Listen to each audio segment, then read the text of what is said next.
Hey you guys, it's Brit. Today we're here with a quick little update about the new episode that just came out of Gypsy Rose's reality show.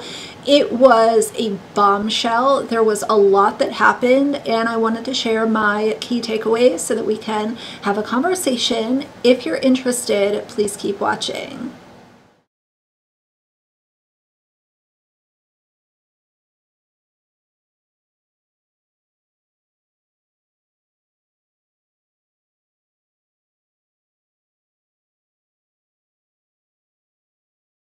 Alright you guys, so I promised a double upload day and I thought what better than to talk about the new episode that came out this week of Gypsy Rose's 3-ring circus that is being platformed by Lifetime. After watching this episode, I had one immediate thought right away, and that is shame on Kristy Blanchard for putting her nose in her stepdaughter's marriage.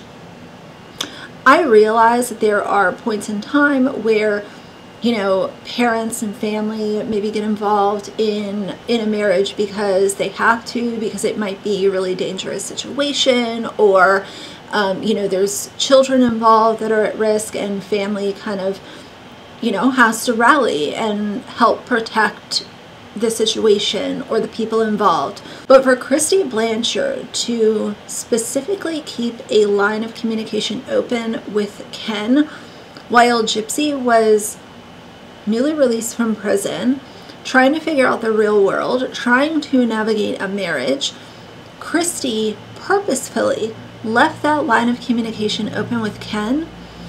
And as soon as Gypsy knew that Ken was reaching back out and Kristy had that line, Gypsy was checked out of her marriage. You can see the shift happen. You can literally tell a huge difference. Gypsy and Ryan end up going out to this like sushi restaurant and they're doing a date night, and Gypsy is just so over it in the car. On the ride there, she's checked out, she's annoyed, she says she's tired, not in the mood, not excited, and then they get to the restaurant and it only gets worse. Ryan says, will you or do you want to still get remarried? And Gypsy says, oh, these conversations don't need to be on camera. We need to keep some things off camera. How rich coming from her when she has put all of her business out there.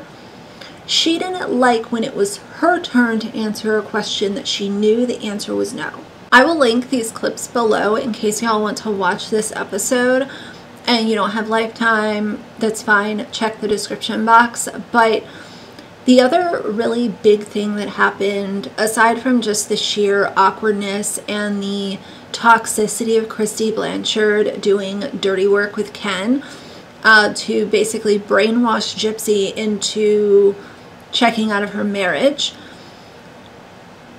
They're sitting in the backyard and Kristy compares her marriage to Ryan and her living with Ryan as going from one prison to another prison to another prison. And for what it's worth, I will give Mia credit because Mia jumps in and automatically shuts it down and basically tells Kristy that she's wrong and she took it too far.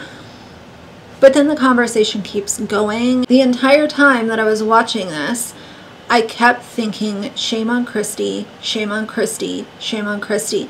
And shame on Rod too, because he is a total pushover. The more that I've seen of Gypsy's family through this show, it's very clear that Rod is a complete pushover, and it's no wonder that he got out of the way when Dee Dee said get out of the way. Maybe he's a people pleaser, maybe he's a pushover, maybe it's a little bit of both.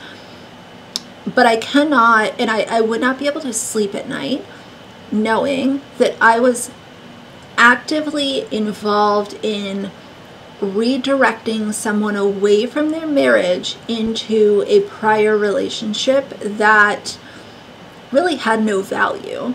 There was no value in Gypsy reconnecting with Ken.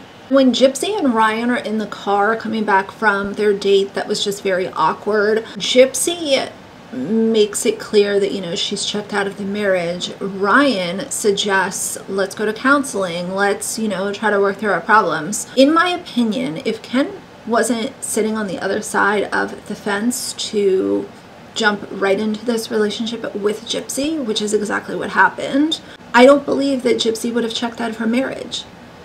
I think that her coming out of prison, you would think that stability, having somebody there, having a home, having a safe place, even with the typical issues that come along with marriage or any relationship, cohabitating with one another, you would still think that would be something that we can work through. Now, in this episode, did Ryan give me some weird vibes? Did he come off as a little possessive, a little obnoxious? Absolutely. But if I'm going to compare his actions to Gypsy, and especially Kristy's actions, it's very clear that he was frustrated, sometimes within reason. You know, he's really concerned about money and her revenue. And initially it's kind of like people are saying, oh, you know, Ryan is so greedy. How dare him? All he cares about is money. But then you learn later in the episode, he was concerned about it because she needed a job. She needed to be making some kind of revenue. And by her being on social media, that was her income. And that is part of her parole. So that is why he was mentioning that. Lifetime tries to do a really good job of painting Gypsy as this, you know, poor little victim, and poor Gypsy, everyone's just coming at her, and, you know, she's just here trying to live her life. I think that episode 7 kind of sealed the deal for a lot of people when you see how callous and cold and calculated she was. Her and Kristy are driving to Ryan's apartment to pick up some of her stuff.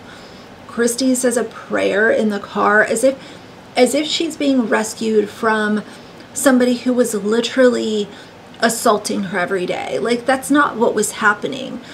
But they pray in the car, and this scene of her packing up her stuff while Pixie is sitting there looking so confused and so helpless, and also really happy that her mom's home, really broke my heart. As I've always said, I understand that relationships go south, marriages go south, and that is reasonable.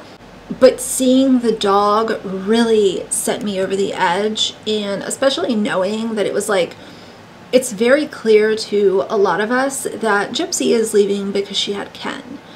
And she had Ken because Kristy was working overtime to make sure that door and that line of communication stayed open.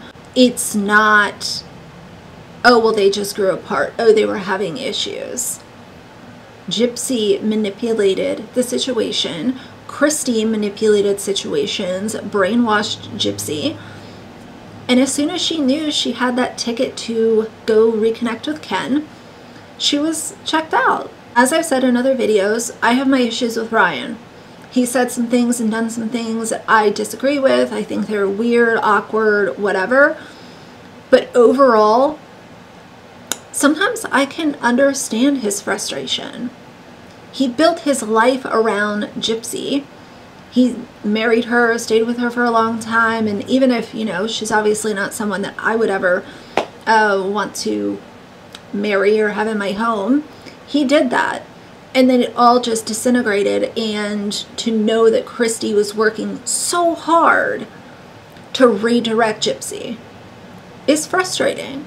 And I think that his concerns are valid, his frustration is valid. And then to see everything that's played out on social media and the way that he has been so blatantly disrespected numerous times by Kristy, Gypsy, Ken, and all of Gypsy's fandom. But that's how I feel about episode 7. I think that it was kind of pivotal for some people that might have been on the fence, because you really see the side of Gypsy Rose that is just very cold and self-serving. And those that might have not believed it before, maybe this gave another perspective. I know she still has a lot of fans that are just Team Gypsy all the way, who cares about anything. But as always, I'm here to talk about it. So that's going to be it for today. If you like the video, please leave a like and a comment. And if you'd like to see more from me in the future, please subscribe. I'll see you guys soon. Bye.